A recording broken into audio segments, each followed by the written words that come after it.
Are you weighing fertility treatment and wondering what it could mean for your long-term heart health, not just your chances of getting pregnant? Welcome to Dr. Mercola's Cellular Wisdom. Stay informed with quick, easy-to-listen summaries of our latest articles, perfect for when you're on the go. No reading required. Subscribe for free at Mercola.com for the latest health insights. Hello, and welcome to Dr. Mercola's Cellular Wisdom. I'm Ethan Foster, and today we're examining what recent research says about assisted reproductive technologies and your cardiovascular risk, with a practical look at what to discuss with your care team before, during, and after cycles. I'm Ethan Foster. I guide conversations that turn complex health findings into clear actions you can take immediately, and I'll start with a number that frames today's topic. 13.4% of U.S. women of reproductive age struggle with infertility, which is why many turn to assisted reproductive technologies, or ARTs. I'm Alara Skye. You may be considering in vitro fertilization, where eggs are retrieved, fertilized, and an embryo is placed in your uterus. Fewer than 2% of babies are born via IVF each year, yet these treatments touch millions of decisions, budgets, and emotions. So understanding long-term risks matters as much as short-term success. You've likely heard about immediate concerns, multiple births, costs, and the small but real chance of ovarian hyperstimulation syndrome. The emerging question is different. How repeated ART cycles relate to cardiovascular disease over time. A long-term registry study followed women for a median of 12 years and compared those who used ART with those who did not. What stood out was a cycle-by-cycle pattern. Each additional ART cycle was associated with a modest but consistent rise in cardiovascular disease risk. That signal didn't spread evenly across all heart outcomes. It centered on blood clots, pulmonary embolism, and deep vein thrombosis, rather than on gradual blood pressure or artery disease. For you, that means clot-related events are the main concern to watch. The association weakened substantially when pulmonary embolism and deep vein thrombosis were removed from the analysis, which reinforces that clotting risk is the driver, not a broad increase in every cardiovascular endpoint. Another nuance matters when choosing protocols.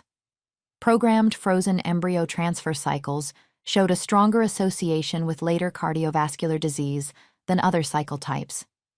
In these programmed cycles, your natural post-ovulation hormone structure isn't functioning the same way, and that hormonal design appears to influence long-term outcomes. Researchers pointed to a plausible mechanism. Repeated high-dose hormonal stimulation shifts your blood toward clot formation and alters the endothelium, the inner lining of your vessels that normally keeps flow smooth. With repeated exposure, that pro-clotting tendency can become more entrenched, which helps explain why the signal persists years later. This isn't a call to avoid ART altogether. It's a push for informed consent and targeted prevention. The study adjusted for age, health, and pregnancy, and the association remained, suggesting ART exposure adds its own layer of cardiovascular stress. That's why monitoring and individualized risk matching become part of smart treatment. If you're comparing options, here's how current information guides questions. High estrogen stimulation with gonadotropins creates a transient prothrombotic physiology. So ask your clinic how they mitigate ovarian hyperstimulation syndrome and confirm your personal venous thromboembolism risk factors. If you're planning frozen transfers, discuss whether a natural cycle, FET, when appropriate, could lower risk compared to a fully programmed cycle. Clomiphene and letrozole have limited long-term cardiovascular data in this context.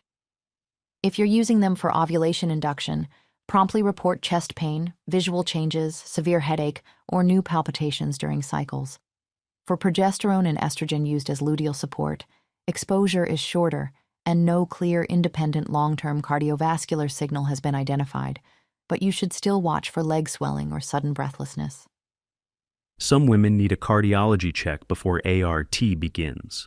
Infertility often overlaps with polycystic ovary syndrome, obesity, insulin resistance, and hypertension. Pregnancy itself raises cardiac output. Multifetal gestations raise it further. In women who used ART and already carried cardiovascular risk factors, kidney injury, arrhythmia, and ischemic stroke risk were higher. Another reason to clarify your baseline. One foundational step to lower cardiovascular risk, ART or not, is to minimize linoleic acid intake. Linoleic acid drives reactive oxygen species that impair mitochondrial function and injure your arterial lining. You avoid it by cutting seed oils like corn, soybean, safflower, and cottonseed, which are common in ultra-processed foods, and by recognizing less obvious sources in conventionally raised pork and poultry. Set a clear target. Keep linoleic acid under 5 grams daily. Under 2 grams is even better. That level of precision helps you align daily choices with long-term vascular protection.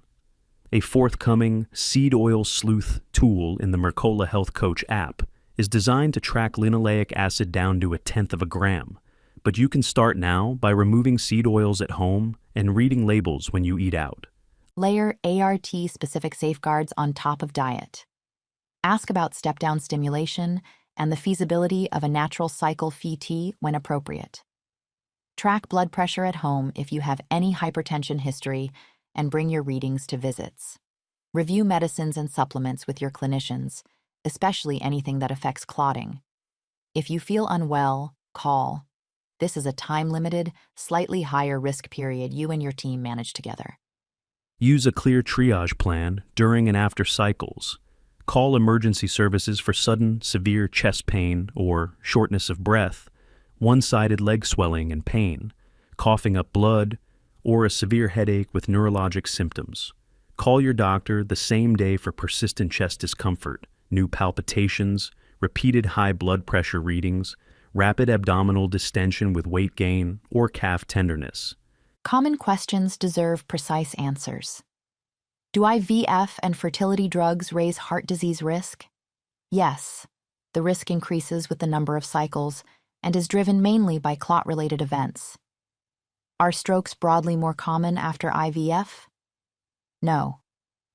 Ischemic stroke was higher in women who used ART and already had cardiovascular risk factors, but stroke was not a dominant outcome across all women. Which medications carry the highest clot risk? Protocols involving gonadotropins and high estrogen stimulation, especially when ovarian hyperstimulation syndrome is triggered, and programmed frozen embryo transfer protocols stand out. What if you already have hypertension or preeclampsia risk? You'll need extra caution, cardiovascular screening, close monitoring, and individualized assessment, rather than assuming IVF is automatically safe or unsafe. Do IVF hormones raise blood pressure long-term? They're linked to higher rates of pregnancy-related hypertensive disorders, but there's no clear increase in chronic hypertension after IVF. The most consistent long-term signal remains clotting, particularly with repeated cycles and specific protocols. Here's your challenge.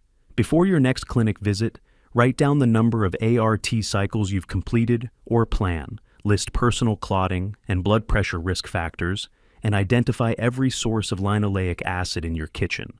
Bring that list to your appointment.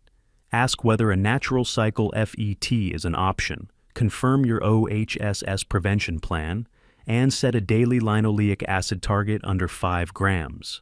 Thank you for watching Dr. Mercola's Cellular Wisdom. We'll see you on the next episode. Thanks for watching. Subscribe now and click the notification bell so you never miss an update. See you in the next video.